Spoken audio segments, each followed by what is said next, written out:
Good morning बच्चों। कक्षा एकादश, विषय हिंदी, छत्रसाल प्रशस्ति।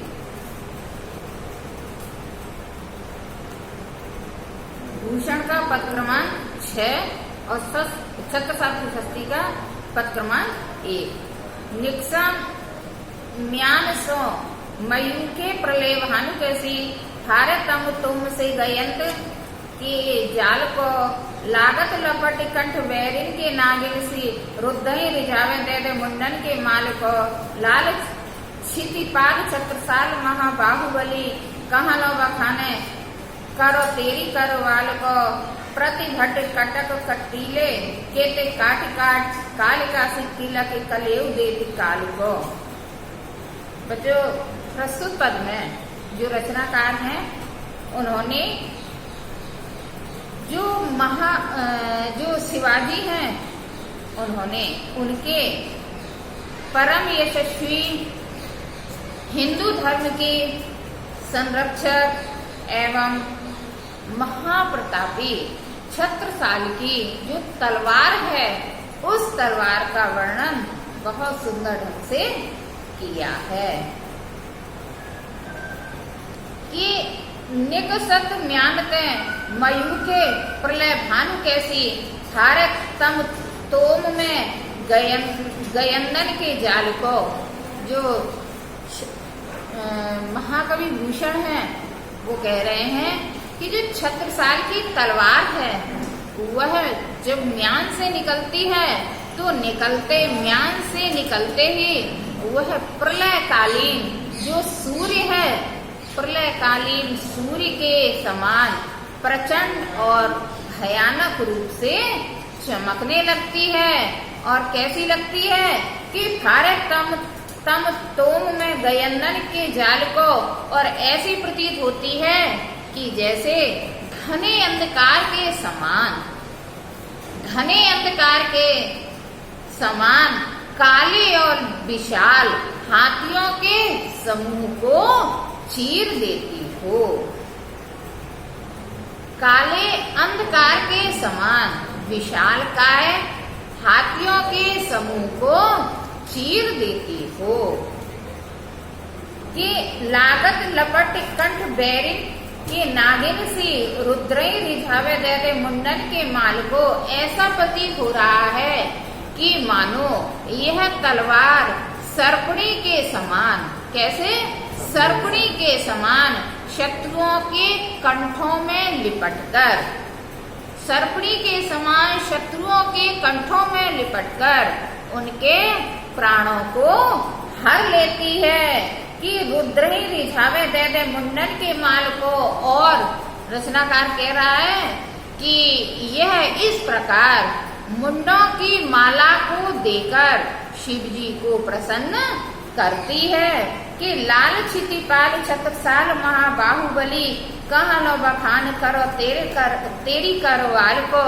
रचनाकार कह रहे हैं कि हे छत्रपति शिवाजी की तलवार का हम कहाँ तक वर्णन कर सकते हैं, क्योंकि इस तलवार की प्रशंसा करना तो असंभव है। कि प्रतिभट कटक करीले केते काट काट कालिका सी कलेव देती काल को।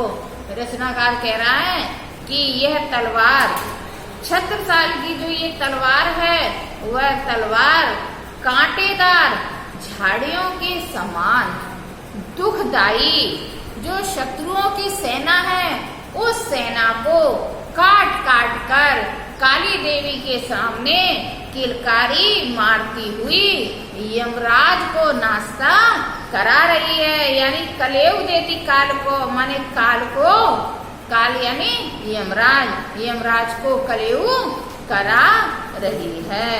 बच्चों, इसमें वीर रस है, खोज गुण है और यत्र तत्र ब्रजभाषा का प्रयोग है।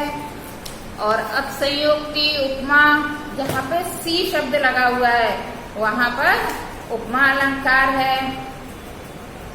जैसे कालिकासी, ऐसे जहाँ पे सी शब्द लगा हो वहाँ पे उपमा अलंकार होता है, और जहाँ पर एक शब्द दो बार आए, दे दे, ऐसी जगहों पर पुनरुक्ति प्रकाश अलंकार होता है। इसलिए यहाँ पर पुनरुक्ति प्रकाश अलंकार है। शब्द शक्ति लक्षणा है और छंद मन हरण कवित्त है।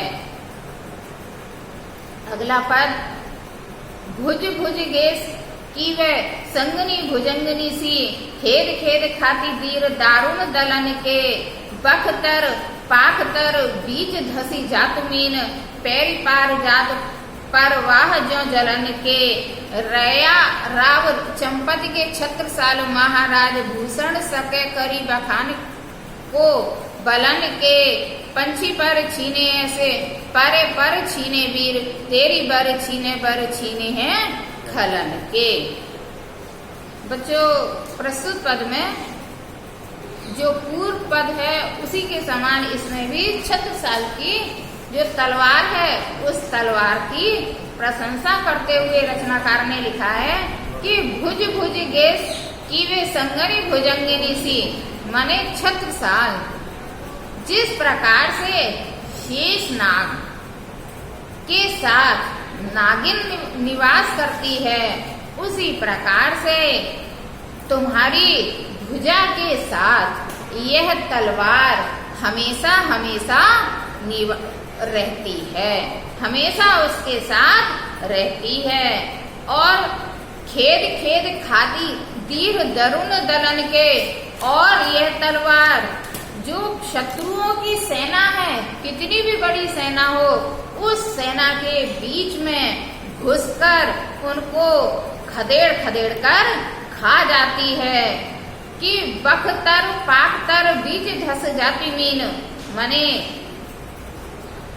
ये उसी प्रकार से बीचों बीच में, शत्रुओं के बीचों बीच में चली जाती है, जिस प्रकार से जल में मछली प्रवेश कर जाती है, उसी प्रकार से यह तलवार शत्रुओं के बीच में प्रवेश कर जाती है। कि रया राव चंपत के छत्रसाल महाराज भूषण सके करी बखान को बलन के, माने छत्रसाल आपके बल का वर्णन कौन कर सकता है। जिस प्रकार से